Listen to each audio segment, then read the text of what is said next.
Assalamualaikum warahmatullahi wabarakatuh. Halo teman-teman, jumpa lagi di Aryan M Channel. Oke, buat teman-teman yang klik video ini, saya harapkan mudah-mudahan teman-teman masih dalam kondisi sehat walafiat. Dan jangan lupa dukung channel ini dengan cara like juga subscribe.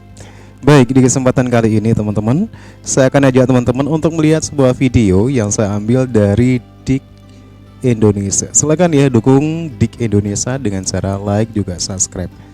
Ke sebuah video dengan judul "Benarkah Kerajaan Sriwijaya adalah Kerajaan Islam?" Video ini jelas dibuat untuk mengkanter, membongkar kebohongan dari Profesor Soleha dari Malaysia yang mengatakan bahwasanya Kerajaan Sriwijaya itu adalah kerajaan Islam. Ya, kita nggak tahu referensi rujukan yang diambil oleh seorang profesor Malaysia yang kalau ngomong menggebu-gebu ini. Perlu kita ingat ya bahwasanya rujukan ataupun referensi buku-buku yang bisa diambil oleh seorang sejarawan ya, sekalipun itu profesor, itu banyak sekali ya, dan itu tidak bisa dijamin 100% benar. Seperti mungkin analisa dari Profesor Soleha dari Malaysia ini. Oke, seperti apa videonya? Sebelum kita berkomentar, kita akan lihat dulu ya. Kita telah ditutup sejarah supaya tidak dibongkar. Pede banget ini teman-teman ya. Ngomongin sudah ditipu ya. Terlalu. Pandangan mengatakan orang lain itu beragama Hindu hanyalah berdasarkan Sriwijaya itu, berdasarkan kenyataan mereka, kenyataan yang ditulis dalam buku-buku Orientalis bahawasanya Melayu ini adalah Sriwijaya itu adalah Hindu, Sriwijaya itu adalah Hindu. Pada hakikatnya, dia kena pergi kepada sejarah di belakang. Bagaimanakah boleh muncul kerajaan Sriwijaya? Kerajaan Sriwijaya muncul hasil daripada kejatuhan kerajaan Funan. Dan kita maklum, Funan itu adalah kerajaan Melayu Islam. Dia bukan kerajaan Hindu. Kerana Funan terhasil daripada kerajaan Campa. Kita punya data sejarah tidak berapa fokus kepada itu. Yang difokusnya terus kepada Sriwijaya di Palembang. 680. Dia kata 670 Sriwijaya muncul. Sebenarnya hasil daripada kejatuhan kerajaan Funan, mereka telah berpindah ke Qatar. Ini disebut dalam batu bersurat Selendra sendiri, iaitu Raja Chola sendiri menyebut dalam batu bersurat yang ditranslate oleh Raja Chola bahawa kata itu. Jadi saya ada bukti ya, kita ada dalam bukti mengatakan bahawasanya Raja Sriwijaya telah berhubung dengan kerajaan Muawiyah. Dia telah berhubung dengan kerajaan dua kali, dua surat ada. Saya ada bukti itu. Surat yang pertama kepada Maharaja Muawiyah I, iaitu Muawiyah sendiri sesudah kewafatan Ali. Bukti palsu diganti dengan Muawiyah. Jadi kerajaan Sriwijaya telah berhubung. Tapi the first tu kita kena tengok tarikh lah. Tarikh Muawiyah bila. Tarikh yang dia berhubung tu, maknanya kita tahu raja mana yang berhubung. Tetapi yang jelasnya hubungan dengan Omar Abdul Aziz telah dilakukan oleh Indra Warman. Kita ada bukti surat bahawa Indra Warman punya surat ke Omar Abdul Aziz. Kapan dikasih ya? Kehadapan Raja Arab yang tidak menyembah Tuhan-Tuhan yang selain daripada Allah, aku telah mengirimkan kepadamu satu hadiah yang tidak seberapa sebagai tanda persahabatan. Aku mohon agar kamu menghantar kepadaku seseorang yang boleh mengajarku tentang Islam dan menerangkan kepadaku undang-undang. Dan sesungguhnya aku ini Islam wasat. Oke teman-teman ya, demikian ya pernyataan dari Profesor Soleha dari Malaysia yang begitu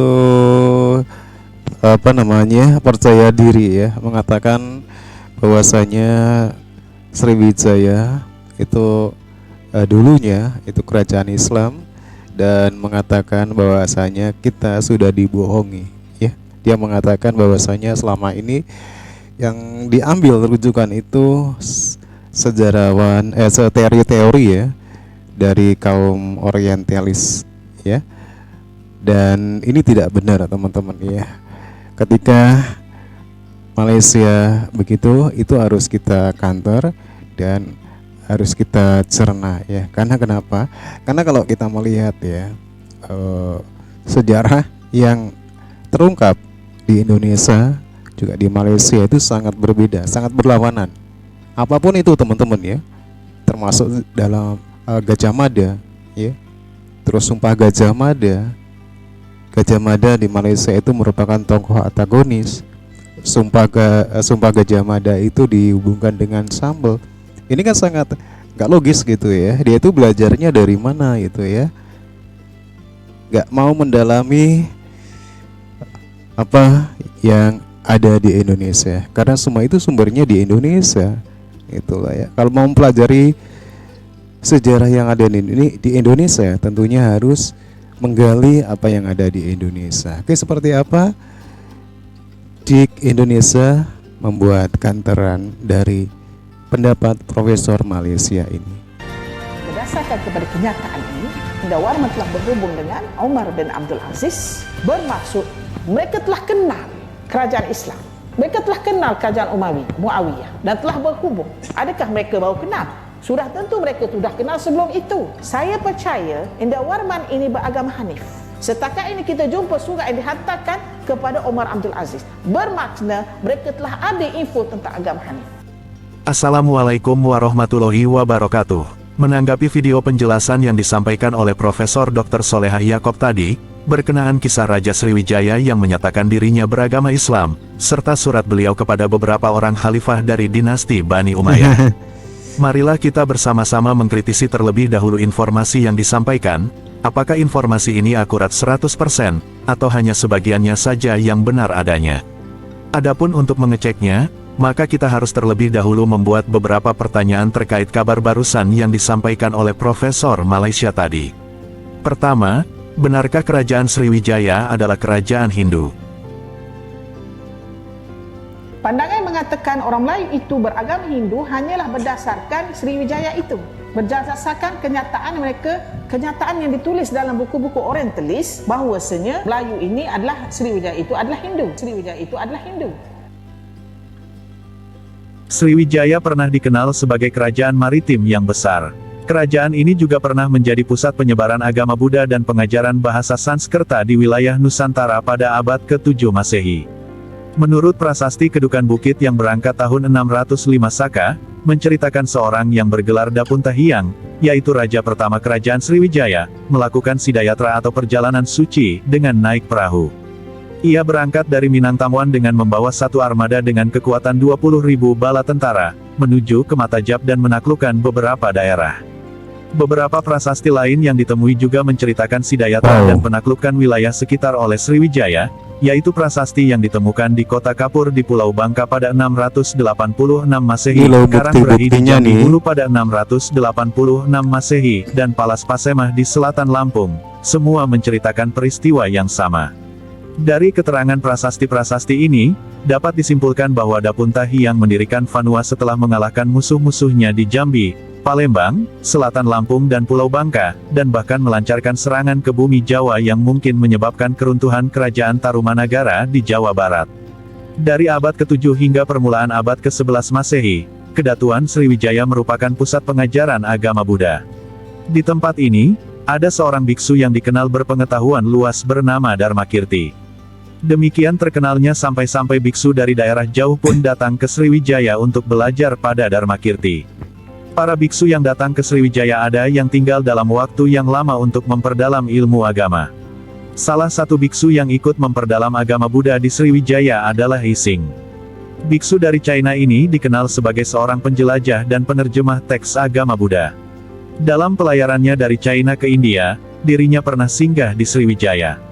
Pada kunjungan pertamanya, pada 671 sampai 672 Masehi.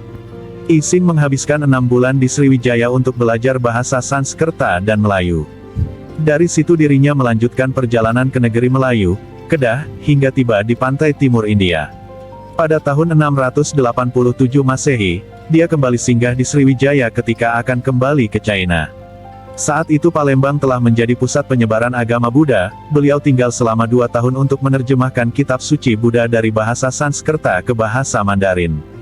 Ising adalah salah satu tokoh yang berperan besar dalam mengungkap kerajaan Sriwijaya, dan perkembangan ajaran Buddha di Nusantara pada abad ke-7 Masehi. Dalam catatannya, dia kagum dengan perkembangan agama Buddha di Sriwijaya. Dirinya bahkan menyarankan para biksu dari negerinya yang hendak menuju Nalada untuk belajar di Sriwijaya. Ketika tinggal selama 2 tahun di kerajaan itu, dirinya juga bertemu dengan para biksu dari pulau-pulau Nusantara lainnya. Jadi, dari penjelasan ini, jelas bahwa Sriwijaya beragama Buddha. Adapun kerajaan Hindu yang dimaksud kemungkinan besar ialah kerajaan Medang, bukan Sriwijaya. Sebabnya, menurut seorang ahli sejarah, yang bernama Purbacaraka, menyebutkan bahwa hanya ada satu dinasti saja yang berkuasa di kerajaan Medang, yaitu dinasti Sailendra yang beragama Hindu Siwa. Purbacaraka menyebutkan bahwa keluarga Sailendra ini berasal dari Nusantara alias Jawa. Menurut beliau, Sanjaya dan keturunannya adalah raja dari keluarga Sailendra, asal-usulnya dari Kepulauan Melayu, dan beragama Hindu Siwa. Tapi kemudian, salah seorang kerabat Sailendra menjadi pengikut Buddha Mahayana. Pendapat ini didasarkan pada carita Parahyangan yang menyebutkan bahwa Rakai Sanjaya memerintahkan anaknya, Rakai Panaraban atau Rakai Tamperan, untuk menukar agamanya, karena agama ini dihormati oleh semua orang. Jadi, Sriwijaya tetaplah beragama Buddha, meski dinasti Sailendra yang menjadi cikal bakal penguasa Sriwijaya beragama Hindu.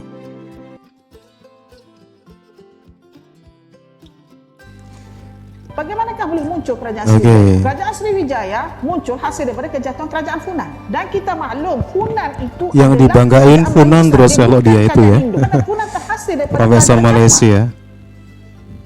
Kerajaan Funan adalah kerajaan Hindu di Asia Tenggara pertama yang mendapat pengaruh dari India. Kerajaan ini diperintah oleh raja-raja yang mempunyai nama Sanskerta. Kata Funan berasal dari ucapan China modern dari dua suku kata, Biun Nam. Diperkirakan kerajaan ini berdiri pada abad pertama tahun 75 Masehi. Pusat kerajaan Funan berada di sepanjang sungai Mekong antara Chau Dok dan Phnom Penh. Bangsa Funan berasal dari bangsa Melayu, wilayah kekuasaannya meliputi Vietnam Selatan dan Kamboja. Kebudayaan kerajaan Funan. Budaya Funan adalah campuran kepercayaan asli dan ide-ide India. Kerajaan dikatakan telah sangat dipengaruhi oleh budaya India, dan telah mempekerjakan orang India untuk keperluan administrasi negara.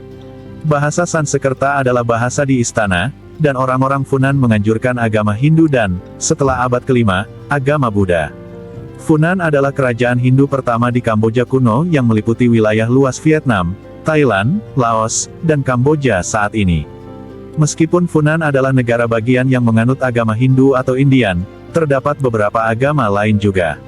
Selain agama Hindu, masyarakat Funan menganut agama Buddha dan animisme Khmer.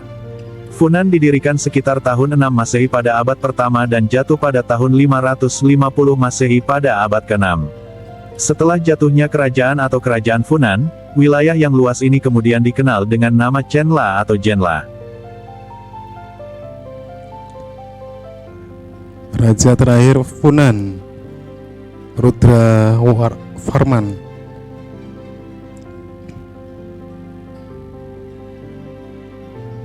Mungkin, yang dimaksud dengan Melayu Islam menurut Profesor Dr. Soleha Yakob, ialah agama Ibrahim yang bertauhid, di mana kita tahu bahwa Nabi Ibrahim mengaku sebagai Muslim. Kerajaan Champa berkembang di Vietnam Tengah selama lebih dari 1000 tahun, sebelum dikalahkan pada abad ke-15 oleh Vietnam Utara. Agama pertama Champa adalah agama Hindu yang dibawa ke luar negeri dari India. Ketika para pedagang Arab berhenti di sepanjang pantai Vietnam dalam perjalanan ke Tiongkok, Islam mulai menyusup ke peradaban tersebut. Catatan sejarah menunjukkan bahwa Islam masuk ke Champa pada abad ke-9. Sejak itu Islam mulai diterima oleh masyarakat dan petinggi kerajaan. Siapa yang berpindah ke Kataha? Dia kata 670 Sriwijaya muncul. Sebenarnya hasil daripada kejatuhan kerajaan Funan, mereka telah berpindah ke Kataha.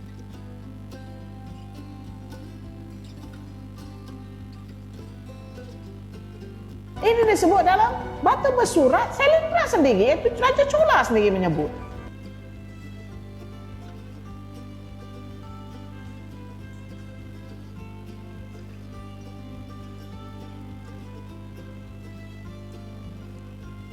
Dalam prasasti Leiden disebutkan bahwa Raja Sriwijaya, Sri Maravijayo Tunggawarman, putra Sri Chudamani Warmadewa di Kataha, telah membangun sebuah vihara yang dinamakan dengan Vihara Chulamanifama. Pada tahun 1003, Sri Chudamani Warmadewa mendedikasikan sebuah candi untuk dipersembahkan kepada Kaisar Tiongkok, yang dinamakan Cheng Tien Wan Shou atau Candi Bungsu, yang menjadi salah satu bagian dari candi yang terletak di Muara Takus. Adanya Vihara Chulamanifama yang terletak di selatan India ini, sebagaimana yang tersebut pada prasasti Leiden, menunjukkan adanya hubungan diplomasi antara Sriwijaya dengan dinasti Chula pada waktu itu. Mengenal Prasasti Leiden. Prasasti Leiden saat ini disimpan di KITLV Leiden, Belanda. Prasasti ini ditulis dalam bahasa Sanskerta dan menampilkan inskripsi yang mengungkapkan hubungan antara Kerajaan Chula di India Selatan dengan Kerajaan Sriwijaya. Isi prasasti ini memuat tahun pembuatan, yakni tahun 1005 Masehi. Prasasti Leiden mengungkapkan hubungan yang erat antara Kerajaan Chula dengan Kerajaan Sriwijaya. Dalam prasasti ini, Raja Rajendra Chula dari Kerajaan Chula mengakui bahwa ia memerintahkan pembangunan sebuah kuil untuk menghormati dewa yang dipuja oleh Raja Sriwijaya. Prasasti ini menyebutkan beberapa tempat yang dijajah atau dikuasai oleh Sriwijaya, termasuk daerah-daerah seperti Kadaram atau Kedah, Panai atau Palembang, Melayu, dan Champa atau Vietnam.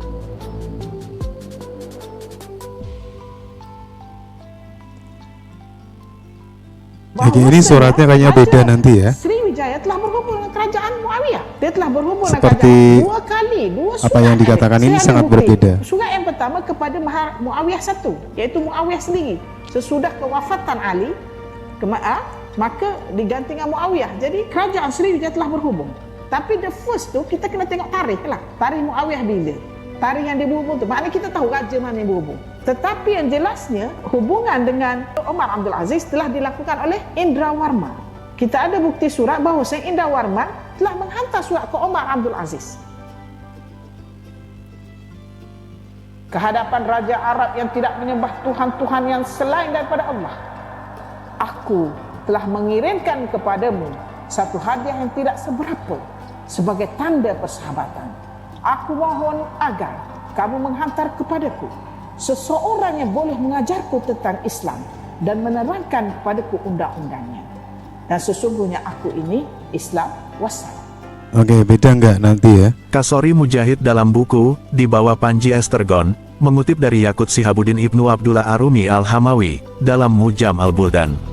Kitab tersebut menerangkan jika Sribusa, Zabaj atau Sriwijaya adalah kerajaan terkenal saat itu. Para pedagang Arab dan Persia pun sering datang ke kerajaan yang berpusat di tepi Sungai Musi. Interaksi antara pedagang Arab dan Persia dengan Sriwijaya merupakan faktor penting yang mendorong Maharaja Sriwijaya mengirim surat kepada Khalifah Bani Umayyah. Al-Haytham bin Adi meriwayatkan dari Aba Yakub As-Sakofi, dari Abdul Malik bin Umair bahwa dia melihat di Diwan atau Sekretariat Muawiyah, setelah kematiannya, sebuah surat dari Raja As-Sin, di dalamnya tertulis. Dari Raja As-Sin, yang di kandangnya terdapat 1000 gajah dan istananya dibangun dari batu bata emas dan perak, yang dilayani oleh 1000 putri raja, dan yang memiliki 2 sungai yang mengairi tanaman gaharu, kepada Muawiyah. Mari kita simak surat kedua yang lebih utuh. Ibnu Abdirabi, dalam kitab Al-Iqat Ini berbeda sekali ya. Abu Abdullah Nuaim bin Hamad, seorang ahli hadis tersohor tentang surat Maharaja Al-Hind kepada Umar bin Abdul Aziz. Nuaim bin Hamad menulis, Raja Al-Hind mengirim surat kepada Umar bin Abdul Aziz, yang berbunyi sebagai berikut. Dari raja di raja, yang merupakan keturunan 1000 raja, yang permaisurinya juga keturunan 1000 raja, yang di kandang-kandangnya terdapat 1000 gajah, dan di wilayahnya ada 2 sungai yang mengairi tanaman gaharu, rempah-rempah berbau harum, pala, dan kapur barus, yang aromanya menyebar ke jarak 12 mil, kepada Raja Arab, yang tidak mempersekutukan Allah dengan Tuhan-Tuhan lain. Amma ba'du, saya telah mengirimkan kepada Anda hadiah, yang tidak seberapa hadiah, tetapi, hanya salam penghormatan, dan saya berharap Anda dapat mengirim kepada saya seseorang yang dapat mengajari saya Islam, dan mengajari saya dalam hukum-hukumnya, atau versi lain, dapat mengajari saya Islam dan menjelaskannya kepada saya. Wassalam. Surat kedua juga dikutip oleh Ibnu Tagribardi, dalam kitab An-Nujum As-Zahirah fi Muluk Mishr wal Kahirah, dari riwayat Ibnu Asakir, seorang ahli hadis kenamaan. Uniknya, di sini memuat redaksi tambahan. Saya mengirimkan hadiah kepada Anda berupa bahan misik, ambar, dan kapur barus. Terimalah, karena saya adalah saudara Anda dalam Islam. Inilah isi dari 2 surat yang dimaksud, namun tulisan ini adalah apa yang diriwayatkan oleh beberapa orang dan dimuat dalam sebuah kitab. Sejarawan asal Pakistan, Sayyid Qudratullah Fatimi, dalam Two Letters from Maharaja to the Khalifah, mengidentifikasi bahwa terdapat surat Raja Sriwijaya kepada Khalifah Bani Umayyah, yakni surat kepada Muawiyah dari kitab Al-Hayawan, karya Abu Usman Amr ibn Bahar atau dikenal dengan Al-Jahiz. Fatimi mencatat, Surat itu ditemukan di sebuah diwan atau sekretariat Khalifah Muawiyah oleh Abdul Malik bin Umair, dalam lemari arsip Bani Umayyah yang disampaikan kepada Abu Yusuf As-Saqafi. Surat ini terdapat pada subbab kitab Malik As-Sin. Fatimi menerjemahkan As-Sin dengan Al-Hin, dengan salah satu alasan bahwa surat ini memiliki gaya tipikal surat resmi penguasa Kepulauan Hindia, alias Malik Al-Hindi. Fatimi menyebut bahwa pada tahun 100 Hijriah atau sekitar 718 Masehi, seorang Raja Sriwijaya mengirim sepucuk surat untuk Khalifah Daulah Umayyah. Apabila melihat tahun surat tersebut, Khalifah yang dikirimkan surat oleh Raja Kerajaan Sriwijaya adalah Umar bin Abdul Aziz. Pasalnya, Umar bin Abdul Aziz adalah Khalifah Bani Umayyah yang berkuasa antara 717 hingga 720. Sedangkan Raja yang mengirim surat adalah Sri Indrawarman, penguasa Sriwijaya pada awal abad ke-8. Al-Jahiz, Amr bin Bahar, telah mencurahkan sebuah bab yang panjang dan menghibur tentang gajah dalam karyanya yang luar biasa, Kitab Al-Hayawan, yang di dalamnya kita dapati kutipan berikut. Al-Haytham bin Adi telah meriwayatkan dari Aba Yakub As-Saqafi, dari Abdul Malik bin Umair, bahwa ia, yang disebutkan terakhir, melihat di sekretariat, atau Diwan Muawiyah setelah kematiannya, sepucuk surat dari Raja Al-Sin, yang di dalamnya tertulis, dari Raja Al-Sin, yang di dalam kandangnya terdapat 1000 ekor gajah, dan yang istananya terbuat dari batu bata emas dan perak, yang dilayani oleh 1000 orang anak perempuan dari para raja, dan yang memiliki 2 buah sungai yang mengairi tanaman gaharu, untuk Muawiyah. Al-Haytham bin Adi, yang dibimbing oleh Al-Jihiz, adalah salah satu pendiri ilmu historiografi dalam Islam. Dia dilaporkan telah menulis sebanyak 50 buku tentang sejarah, silsilah, biografi, dan cerita rakyat bangsa Arab, serta topografi pemukiman baru mereka. Salah satu judulnya, Kitab Al-Tarikh, ala Al-Sinin atau Kitab Sejarah menurut tahun, tampaknya menunjukkan bahwa ia adalah penulis sejarah pertama di kalangan Muslim. Sayangnya, tak satu pun dari karya-karya tersebut yang masih ada, namun beberapa petikannya masih tersimpan dalam sejarah Al-Baladurti, Al-Yabari, dan lainnya. Maharaja Sriwijaya sudah dikenal para penulis Arab dan Persia, pada abad ke-8 sampai 9 Masehi. Maharaja merujuk kepada penguasa Sriwijaya. Orang Arab menyebut Sriwijaya sebagai Surbuza, Sribuza atau Sarirah. Sementara itu, sebutan Al-Hind merujuk kepada Kepulauan Hindia, termasuk Sriwijaya.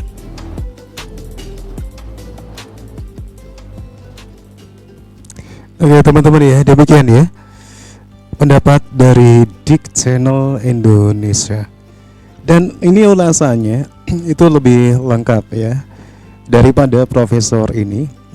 Kalau bisa saya simpulkan ya, bahwa profesor ini mengambil satu referensi itu hanya secuil-secuil teman-teman ya, untuk bisa menguatkan pendapatnya saja ya.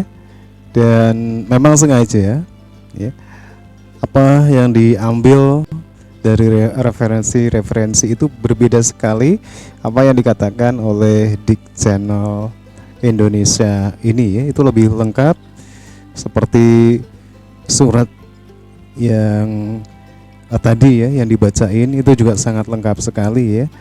Nah, ini berarti bisa kita simpulkan bahwasanya Profesor Malaysia ini bohong ya. Dia mengambil referensi untuk analisanya, untuk teorinya itu hanya sebagian saja ya, untuk bisa menguntungkan pendapatnya ya, untuk bisa menguntungkan teori analisanya. Oke, demikian teman-teman ya, sebuah video yang membongkar kebohongan dari Profesor Soleha dari Malaysia ya, hanya mengambil referensi rujukan ya, tidak begitu lengkap sekali lagi. Dan perlu kita garis bawahi juga ya, setiap rujukan ya, teori ataupun analisa sejarah bagi sejarawan itu juga tidak 100% benar, karena itu merupakan sebuah teori, sebuah analisa. Sementara kejadiannya pun tempo dulu teman-teman ya. Oke, menurut teman-teman bagaimana? Silakan ya teman-teman bisa berkomentar. Terima kasih dan wassalamualaikum warahmatullahi wabarakatuh.